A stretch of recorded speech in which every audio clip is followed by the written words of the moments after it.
Davlatimiz rahbari Shavkat Mirziyoyevning Fransiyaga rasmiy tashrifi doirasida Parij shahrida ilm, fan va ta'lim, O'zbekiston-Fransiya ko'prigi mavzusida konferensiya bo'lib o'tdi. Tadbirda ikki davlatning oliy ta'lim muassasasi rahbarlari, olimlar va yosh tadqiqotchilar ishtirok etdi. Bu konferensiyada O'zbekistondan 19 ta oliy ta'lim muassasalari va 20 dan ortiq Fransiyadan oliy ta'lim muassasalari qatnashdi. Birinchi eng yirik natijalardan bittasi bu O'zbekiston-Fransiya universitetini tashkil etish bo'yicha Fransiyaning yetakchi 4 ta universiteti bilan hamkorlikka qilishga kelishib olindi.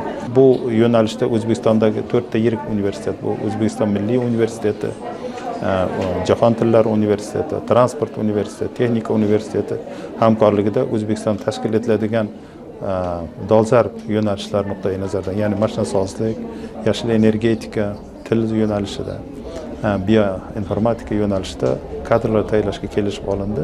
Konferensiyada O'zbekiston oliy ta'lim, fan va innovatsiyalar vaziri Qo'ng'irotboy Sharipov hamda Fransiyaning oliy ta'lim va tadqiqotlar vaziri Filip Batis so'zga chiqib, ikki davlat o'rtasidagi ilmiy hamkorlikni rivojlantirish masalasini muhokama qildi.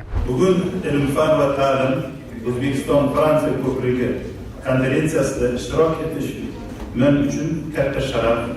Hech kim bu yerga bo'sh qo'l bilan kelmagan. Bizning rektorlarimiz bu yerda bugungi kunda 20 ga yaqin turli sohalar, turli universitetlar bo'yicha o'zaro shartnomalar, kelishuvlar va memorandumlar imzolaydilar. Va bu loyihalar ishlashi natijasida dual ta'lim bugun juda mana ko'p rivojlanib boryapti. Bu qo'shma diplom degrilar va albatta professor o'qituvchilar almashuvi va eng muhimi bugungi kunda biz oliy ta'lim sohasiga real investitsiyalar kelishini ko'ramiz. Shuning uchun o'ylaymizki, rektorlarning bu safargi konferensiyasi mana shu ikki tomonlama hamkorlikni rivojlantirishda, O'zbekistonda ta'lim sohasi olib borayotgan islohotlarni yangi pog'onaga chiqishda juda muhim ahamiyat kasb etadi. Tadbir doirasida 30 dan ortiq oliy ta'lim muassasasi vakillari qatnashib, ikki davlat universitetlari o'rtasida qariyb 20 ta hamkorlik bitimi imzolandi. Unga ko'ra, endilikda professor o'qituvchilarning malakasini oshirish, talabalar almashuvini kengaytirish va qo'shma ta'lim dasturini yaratish rejalashtirilgan.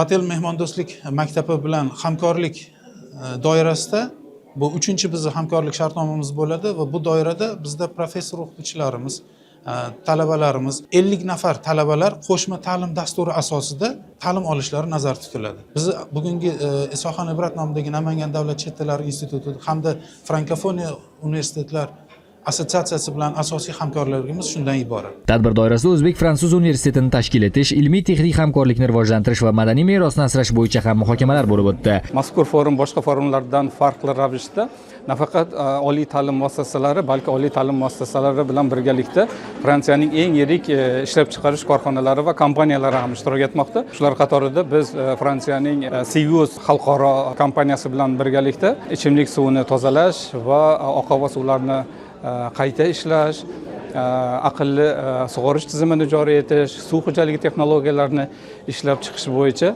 kelishuvga bitimiga erishildi. Mana shu kelishuv o'zaro kelishuv asosida 75 ming yevro miqdoridagi ilmiy innovatsion laboratoriyalar universitetimizda barpo etilishi ko'zda tutilgan. Parijda bo'lib o'tayotgan ushbu konferensiya O'zbekiston va Fransiya ilm, fan, ta'lim va innovatsiya sohasida uzoq muddatli hamkorlik uchun muhim maydonga aylandi. Kelajakda qo'shma loyihalar soni ortib, xalqaro ilmiy almashinuv yanada kengayishi kutilmoqda. Oliyarxon Hasanov, Rahmat Zaripov, Ovoz informatsion dasturi uchun.